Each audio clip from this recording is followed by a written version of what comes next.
Bismillahirrahmanirrahim. Assalamualaikum warahmatullahi wabarakatuh. Sahabat sebangsa dan setanah air, kita di Indonesia ini hidup dalam sebuah negara yang berdasarkan Pancasila. Pancasila itu 5. Yang pertama, ketuhanan yang Maha Esa. Ketuhanan yang Maha Esa ini artinya di negara ini semua agama dilindungi. Tapi yang sudah diterima, disahkan secara legal berlaku, itu ada 5. Dan itu mendapat bantuan dari pemerintah dari berbagai aspek. Artinya, sebenarnya di Indonesia ada agama-agama lain. Misalnya Parmalim dan lain sebagainya. Bahkan Konghucu di masa Gus Dur itu sudah dijadikan agama juga. Ya, walaupun kabarnya di negerinya sendiri Konghucu itu bukan agama. Sehingga sekarang sudah ada 6 agama. Nah, semua agama ini pasti semuanya menyuruh orang berbuat baik, ya kan? Dan melarang orang berbuat sesuatu yang tidak baik. Yang baik itu apa misalnya? Membantu orang lain, menjaga tubuh agar tetap sehat, bergaul dengan baik, bekerja dengan baik, dan lain sebagainya, ya. Dari segi mengkonsumsi makanan dan minuman, agama juga menyuruh kita untuk mengkonsumsi makanan yang menyehatkan. Jangan sampai mengkonsumsi makanan yang tidak menyehatkan. Nah, dalam hal ini kita mau membahas tentang minuman keras. Tidak ada satu agama pun ya yang menginginkan penganutnya mengalami masalah dalam kehidupannya. Kalau minuman keras ini bisa menimbulkan masalah dalam kehidupannya, pasti agama tersebut melarangnya. Pasti, ya kan? Tetapi minuman keras ini dalam suatu keadaan tertentu bisa memberikan manfaat untuk hal-hal tertentu yang dibolehkan secara medis.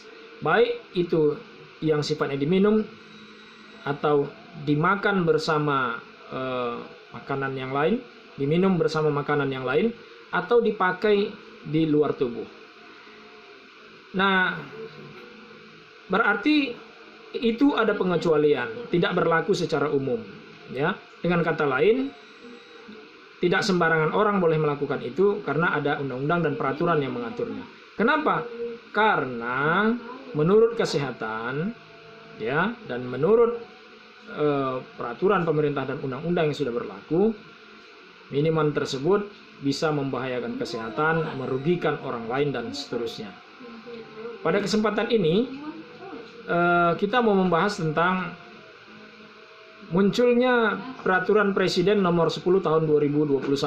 Ini disambut baik oleh Gubernur Bali karena katanya dengan demikian minuman keras yang ada di sana sebagai suatu kearifan lokal itu bisa ditumbuh kembangkan. Kalau selama ini itu barangkali hanya dikonsumsi begitu saja atau secara tradisional, nah dengan adanya Perpres ini akan memicu dan dikeluarkannya peraturan gubernur akan mempercepat tumbuh lajunya produksi minuman ini, dan ini akan menjadi pendapatan daerah, akan mensejahterakan masyarakat karena akan menyerap lapangan kerja. Lalu kemudian ternyata ini mendapat penolakan dari berbagai daerah, termasuk Papua. Bahkan mereka mengatakan jangan jadikan alasan minuman keras ini sebagai suatu kearifan lokal yang bisa menambah pendapatan belanja untuk pembangunan daerah. Masih banyak cara lain. Jadi investasi yang akan masuk, baik itu penanaman dalam modal dalam negeri atau nanti ya kemungkinan besar ke depan, mungkin membutuhkan waktu 3, 4, 5, 10 tahun ke depannya, ya kan bisa saja ya penanaman modal asing karena melihat bahwa kalau diproduksi di dalam negeri itu harganya kan bisa menjadi lebih murah ketimbang diproduksi di luar negeri. Nah, itu juga bisa memberi penghasilan bagi pemerintah. Nah, oleh sebab itulah kemudian pemerintah punya pandangan yang berbeda dengan masyarakat. Saya kira ini test the water saja ya. Kalau kira-kira yang selama ini memang masyarakat sudah mengkonsumsinya sebagai sebuah suatu kearifan lokal, lalu kemudian dilegalkan sehingga muncul investasi dalam negeri atau daerah, lalu kemudian kalau ini terus berkembang, lalu kemudian dianggap tidak ada masalah, mengapa juga kita menolak untuk munculnya investasi asing? Seperti itu ya. Jadi bagi pemerintah cara memandangnya saya kira ini hanya dari sudut pajak dan pendapatan daerah untuk pembangunan. Tetapi barangkali pemerintah abai atau lupa atau memang sengaja tidak memperdulikan bahwa akibat yang ditimbulkan daripada minuman keras ini, misalnya kriminal, faktor kesehatan dan lain sebagainya, ini akan memicu persoalan baru yang kemudian akan menimbulkan biaya baru bagi pemerintah untuk membiayai akibat-akibat yang timbul dari minuman keras ini. Misalnya akan banyak orang yang masuk rumah sakit dan lain sebagainya, masyarakat semakin sengsara. Apa pemerintah akan membiarkan kalau rakyatnya mengalami masalah? Saya kira tentu pemerintah akan buat program lagi kan, mengucurkan dana lagi untuk membiayai keadaan masyarakat yang demikian. Nah, oleh sebab itulah Majelis Ulama Indonesia menolak. Ya, lalu Forum Adat, Budaya dan Keagamaan di Papua juga menolak. Tetapi memang yang menarik, sebuah perguruan tinggi lengkap dengan gubernurnya itu justru memunculkan adanya perda di daerah itu. Pergub ya. Pergub, perda untuk memperlakukan, untuk mendorong tumbuhnya investasi daerah memproduksi miras. Bahkan dia mengatakan kalau mau protes kenapa tidak protes wine, whisky dan lain sebagainya. Itu gubernurnya Victor Laiskodat.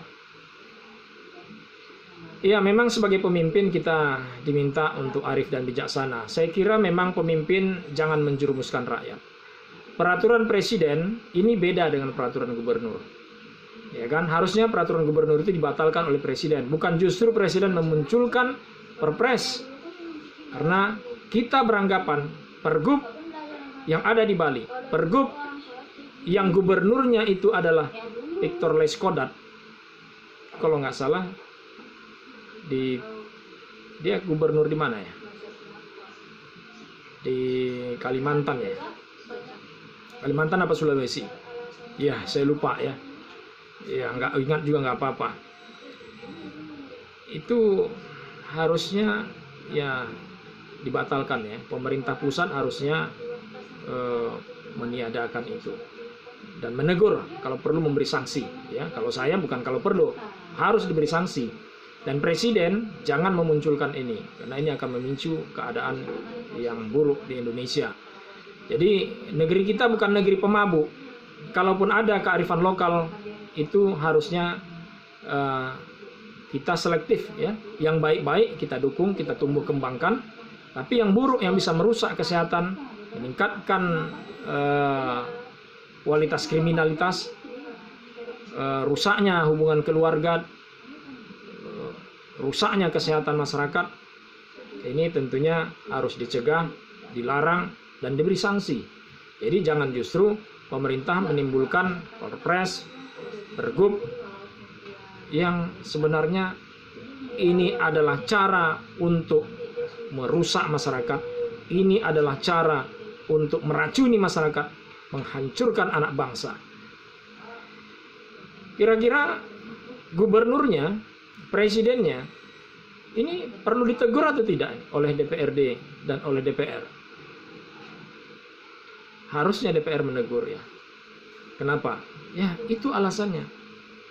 Karena pergub dan perpres itu adalah jalan untuk semakin memperbesar kerusakan di masyarakat akibat dari legalnya produksi miras yang memicu kemudian semakin banyak warga masyarakat yang akan mengkonsumsi miras tersebut. Padahal miras itu akan merusak kehidupan kita di dalam berbangsa dan bernegara. Dan itu akan menjauhkan kita dari rahmat Tuhan yang Maha Kuasa. Karena Tuhan tidak suka terhadap yang demikian. Berarti kalau kita melegalkan miras, itu sama artinya kita melawan larangan Tuhan. Padahal negeri kita adalah negeri Pancasila. Mari kita lihat kejadian-kejadian yang ada di sekitar kita. Saya kira hal itu cukup menjadi pertimbangan bagi kita untuk kemudian kita melakukan suatu tindakan yang seharusnya sesuai dengan Pancasila dan Undang-Undang Dasar 1945 serta berpedoman kepada ajaran agama. Saya kira kita semua adalah orang beragama, termasuk gubernur dan presidennya. Jadi kalau kita orang yang beragama, ikuti ajaran agama. Jangan ikuti ajaran setan dan nafsu semata-mata. Semoga ini bermanfaat dan berkah. Assalamualaikum warahmatullahi wabarakatuh.